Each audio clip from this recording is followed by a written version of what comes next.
வந்து கவர்மெண்ட் மானியத்தில் கொடுத்தாங்க, ரெயின் கன் கொடுத்தாங்க. அந்த பைப் வந்து சும்மா தான் இருந்தது. ஒரு 5 பைப் எடுத்து யூஸ் பண்ணிக்கிட்டேங்க. நல்லாயிருக்கு.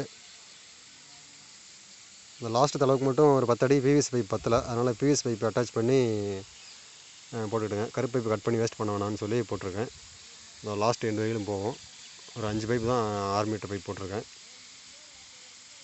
நல்லாயிருக்குங்க. எல்லோரும் சமைங்க இருக்கிறவங்களும் போடலாம், நல்லாயிருக்கும். நம்ம வந்து முதல்லையே சமைங்க நடுறதுக்கு முன்னாடி இது மாதிரி போட்டுட்டு அதுக்கப்புறம் நடவு பண்ணோம்னா நம்ம அந்த பைப் போகிற இடைவெளி வந்து கொஞ்சம் அதிகமாக வச்சுட்டோம்னா தண்ணி ஈஸியாக எல்லா பக்கமும் போயிடும், கொஞ்சம் சீக்கிரம் பாஞ்சிரும். இது வந்து இப்போ தான் நம்ம போட்டுருக்கிறதுனால கொஞ்சம் செடியில் தடுத்து பக்கத்தில் இருக்கிறது சீக்கிரம் நனைஞ்சிருது, தூரம் இருக்கிறது லேட்டாகும் போல் இருக்குது. அடுத்த முறை போடும்போது ஏதாவது போட்டிங்கன்னா ஃபஸ்ட்லேயே இன்ஸ்டால் பண்ணிட்டோம்னா ரெயின் வாஷ் அதுக்கப்புறம் போட்டால் நல்லாயிருக்கும்.